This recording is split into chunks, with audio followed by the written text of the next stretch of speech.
ఇవాళ ఈ రేషం 67,000 మేడతో గెలిచిండు. ఈడ మంత్రుల సామేల్ 52,000 మేడతో గెలిచిండు.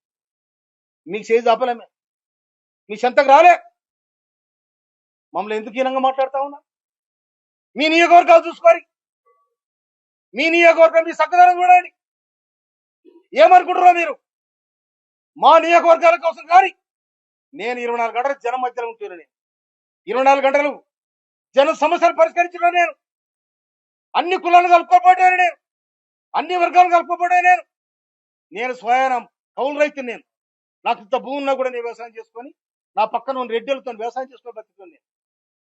కానీ మీరు ఆడ గాంధీ భవన్ మాట్లాడితే రాజగోపాల్ రెడ్డి తుంగతుర్తి బాగలేదు, నగరకల్లి బాగలేదు, నేను గడుపుతాం మునుగోళ్ళ ఈ చక్కదనం ఏందో ఆడ చెప్తుంది. నాకు కూడా రిపోర్ట్ వచ్చింది మునుగోడలో ఇట్లా ఉందని. నాకు దాని సమాధానం చెప్పాలి.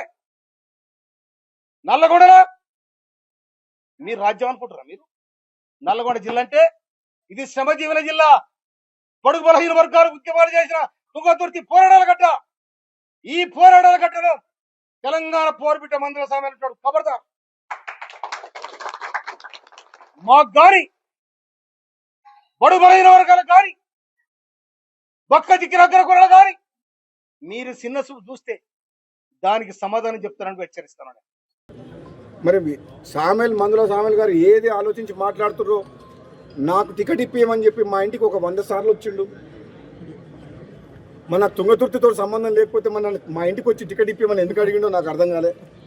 మొదటి నుంచి కాంగ్రెస్ పార్టీ నమ్ముకున్న కార్యకర్తలకు అన్యాయం జరగవద్దు అని చెప్పి గాంధీ భవన్ సాక్షిగా చెప్పినా, మళ్ళీ ఇప్పుడు చెప్తున్నా, తుంగతుర్తి నగరకలు కాదు రాష్ట్రం మొత్తంలో తెలంగాణలో ఉన్న కాంగ్రెస్ పార్టీ కార్యకర్తలను కాపాడుకోవాల్సిన బాధ్యత నాలాంటి వ్యక్తి మీద ఉన్నది.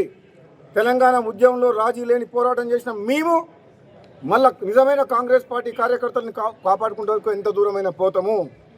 నిన్న మొన్న వచ్చిన లీడర్లు కాంగ్రెస్ పార్టీలో టికెట్లు తీసుకొని ఎమ్మెల్యేలు ఎంపీలై పదవులు తీసుకొని కాంగ్రెస్ పార్టీ కార్యకర్తలను ఎక్కడ ఇబ్బంది పెట్టినా ఊరుకునే ప్రసక్తే లేదు. ఈ ఆయారాం గయారాంలకు భయపడేది లేదు.